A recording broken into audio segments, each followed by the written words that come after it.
বাপজির আমার, ভাইয়ের আমার, আমরা এমন একটা নবী পেয়েছি, তিনি হলেন দয়ার নবী, মায়ার নবী, আল্লাহর নবী সাল্লাল্লাহু আলাইহি সাল্লাম। হাদিস যদি মিথ্যা হয় জিবাটা কেটে দেব। চলুন এবার আমরা চলে যাব তিরমিজি শরীফের হাদিসে। তিরমিজি শরীফের হাদিস দ্বিতীয় খণ্ডে হাদিসটি লিপিবদ্ধ করেছেন। হাদিসটি বর্ণনা করছেন আবু হুরায়রা রাদিয়াল্লাহু তাআলা আনহু। তিনি হাদিসটি বর্ণনা করেছেন, আরবের একটা প্রথা ছিল, রৌদ্র সময় যখন গ্রীষ্মকালে রৌদ্র তাপমাত্রা বেড়ে যেত, সমস্ত মানুষরা ঘরের মধ্যে বসবাস করত, রৌদ্র সময় কেউ বেরিয়ে আসতো না। এমন সময় দয়ার নবী ঘর থেকে বেরিয়ে গেলেন। বেরিয়ে যাওয়ার পরে তিনি হলেন ক্ষুধার্ত নবী, দয়ার নবী, মায়ার নবী। হযরত আবু বকর সিদ্দিক রাদিয়াল্লাহু তাআলা আনহু তিনিও চলে এলেন। আসার পরে জিজ্ঞাসা করছেন, আবু বকর বলো রে আবু বকর, কোন কারণে তুমি ঘর থেকে বেরিয়ে এসেছে? হযরত আবু বকর রাদিয়াল্লাহু তাআলা আনহু বলেন, ইয়া রাসূলুল্লাহ, ইয়া হাবিবাল্লাহ, আপনার মুখমণ্ডলটা যখন দেখি গো নবী, আপনার চেহারা মোবারক যখন আমি দেখি গো নবী, আপনার দিলটা যখন দেখে নি গো নবী, আমার দিলটা তর হয়ে যায়, শীতল হয়ে যায়, সমস্ত জিনিস আমি ভুলে যাই। কিন্তু আবু বকর রাদিয়াল্লাহু তাআলা আনহু তিনি ছিলেন লাজুক সাহাবী, তিনি কিন্তু দয়ার নবীর সঙ্গে বেশি কথোপকথন করতেন না। এমন সময় আল্লাহর নবী সাল্লাল্লাহু আলাইহি সাল্লাম হযরত আবু বকর রাদিয়াল্লাহু তাআলা আনহুর সঙ্গে কথাবার্তা বলছেন। কথাবার্তা বলার সাথে সাথে হযরত উমর রাদিয়াল্লাহু তাআলা আনহু চলে এলেন। আসার পরে বললেন, উমর, তুমি কোন কারণে ঘর থেকে বেরিয়ে এসেছো গো, বলো গো উমর। হযরত উমর রাদিয়াল্লাহু তাআলা আনহু বলেন, ইয়া রাসূলুল্লাহ, ইয়া হাবিবাল্লাহ, নবী আমার, ক্ষুধার অবস্থায় ঘরে আমি আর থাকতে পারি না গো নবী, এই কারণে আমি ঘর থেকে বেরিয়ে চলে এসেছি। হযরত আবু বকর সিদ্দিক রাদিয়াল্লাহু তাআলা আনহু বলছেন, ইয়া রাসূলুল্লাহ, ইয়া হাবিবাল্লাহ, নবী গো, আমার মা আপনার জন্য কুরবান হয়ে যায়, আমার বাপ আপনার জন্য কুরবান হয়ে যায় গো নবী, আমি আপনাকে লজ্জায় বলতে পারিনি গো নবী, আমারও ক্ষুধার্ত অবস্থায় ঘরে আমি আর থাকতে পারি না, এই ক্ষুধার জ্বালাতে আমি রৌদ্র সময় গ্রীষ্মকালে এত রোদ বেড়ে যেত, ওই রৌদ্রকালে আমি ঘর থেকে বেরিয়ে এসেছি। হযরত উমর রাদিয়াল্লাহু তাআলা আনহু এমন একটা সাহাবী ছিলেন, তিনি কিন্তু প্রকাশ্য কথা বলে দিতেন। কেন? উমরকে আল্লাহ তাবারাক তাআলা এত ভালোবাসতেন, হযরত উমরকে আমার নবী এত ভালোবাসতেন, উমর জমিনে যেটা চাইতো আমার আল্লাহ আসমানে সেটা চাইতেন। হযরত উমর রাদিয়াল্লাহু তাআলা আনহু এমন একটা সাহাবী, তিনি হলেন গরম, আর হযরত আবু বকর সিদ্দিক রাদিয়াল্লাহু তাআলা আনহু তিনি হলেন নরম। আল্লাহর নবী বললেন, উমর রে, তোমরা তো দুইজনাই আমাকে বললে ক্ষুধার্ত অবস্থায় ঘর থেকে বেরিয়ে এসেছি, ওরে উমর, ওরে আবু বকর, আমার অবস্থায় তাই হলো, আমিও ক্ষুধার্ত জ্বালাতে আমি আর ঘরে থাকতে পারলাম না, এই কারণে আমি ঘর ছেড়ে আমি চলে এসেছি।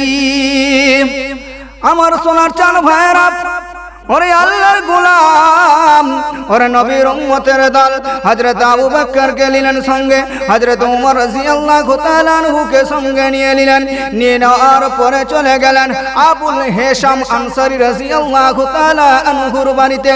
কোন মুফাসসিরিনে কেরাম বলছেন আইয়ুব আনসারীর বাড়ি, কোন মুফাসসিরিনে বলছেন না না আবুল হেশাম আনসারীর বাড়ি।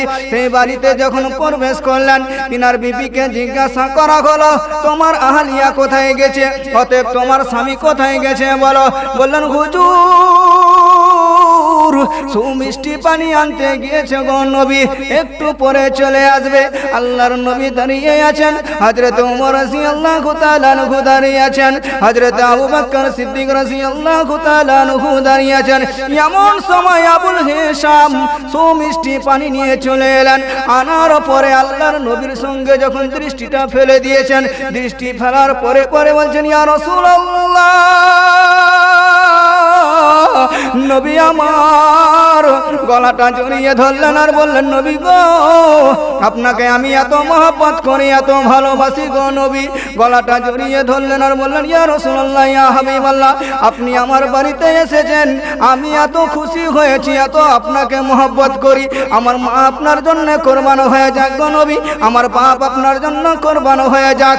আল্লাহর নবী সাল্লাল্লাহু আলাইহি সাল্লাম তবুও বলছেন না, আবুল হিশাম, আমি ক্ষুধার্ত জ্বালাতে ঘর থেকে বেরিয়ে আসি। তিনি এমন ছিলেন দয়ার নবী, এমন ছিলেন মায়ার নবী। পেটে ক্ষুধার্ত অবস্থায় ছিলেন, মুখে কিন্তু হাসি ছিল, পেটে ক্ষুধা ছিল, কিন্তু বিবিদের সঙ্গে সৎ ব্যবহার করেছেন। আল্লাহর নবী সাল্লাল্লাহু আলাইহি সাল্লামকে সঙ্গে নিলেন, নিয়ে নেওয়ার পরে বলছেন, ইয়া রাসূলুল্লাহ, ইয়া হাবিবাল্লাহ, নবী গো, আপনি আমার সঙ্গে চলুন, আপনি আমার সঙ্গে চলুন। হযরত আবু বকরকে নিলেন, হযরত ওমর রাদিয়াল্লাহু তাআলা আনহুকে সঙ্গে নিলেন।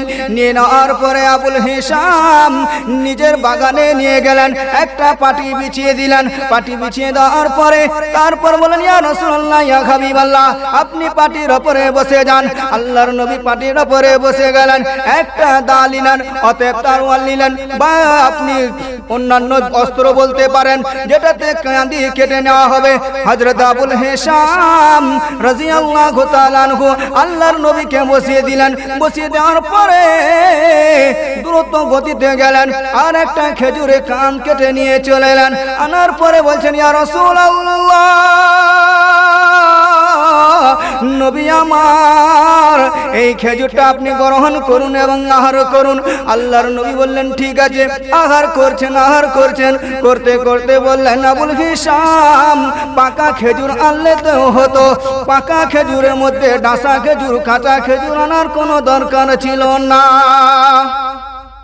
এই কথাটা বলার পরে আবুল হিশাম বলছেন, ইয়া রাসূলুল্লাহ, ইয়া হাবিবাল্লাহ, নবী আমার, আপনাকে আমি এত মহব্বত করি, এত ভালোবাসি গো নবী, এই কারণে আমি কাঁচা খেজুর এনেছি, ডাসা খেজুর এনেছি, পাকা খেজুর এনেছি। আমার নবী তো জানের বাদশাহ জনাবে মুহাম্মদুর রাসূলুল্লাহ সাল্লাল্লাহু আলাইহি সাল্লাম কোন খেজুরটা ভালোবাসবেন আমি বলতে পারবো না।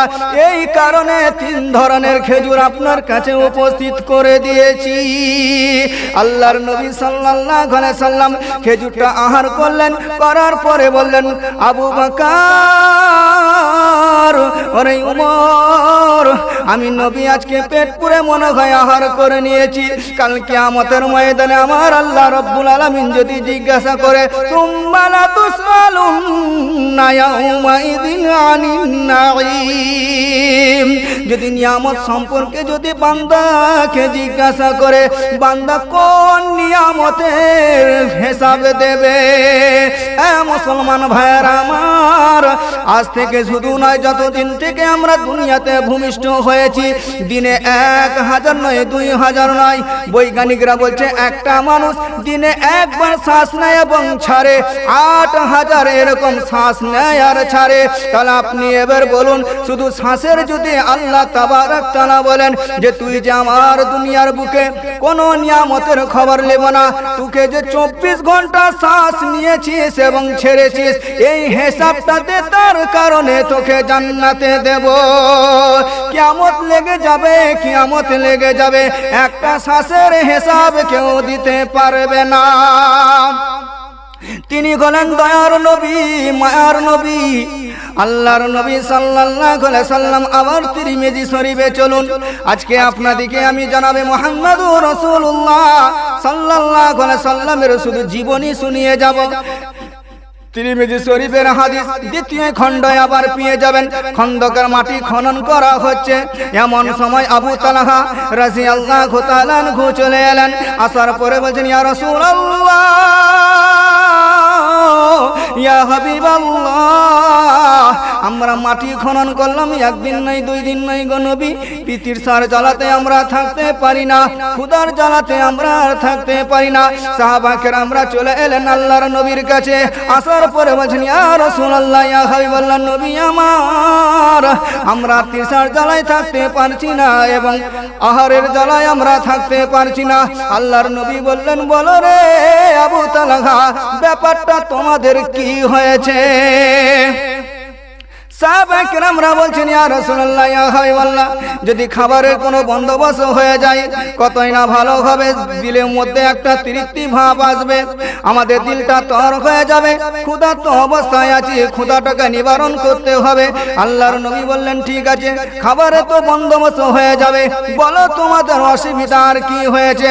বললেন ইয়া রাসূলুল্লাহ ইয়া হাবিবাল্লাহ আমরা যত সাহাবী আছি সমস্ত সাহাবীর পেটের মধ্যে পাথর বাঁধা আছে গো নবী। আল্লাহর নবী বললেন দেখাও তোমাদের পাথরগুলোকে। সাহাবায়ে কেরামরা পেটটা উঁচু করে দেখাচ্ছেন, দেখানোর পরে দেখছেন একটা পাথর বাঁধা রয়েছে, প্রতিটি সাহাবীর পেটের মধ্যে একটা একটা পাথর বাঁধা রয়েছে। আল্লাহর নবী বললেন আবু তালহা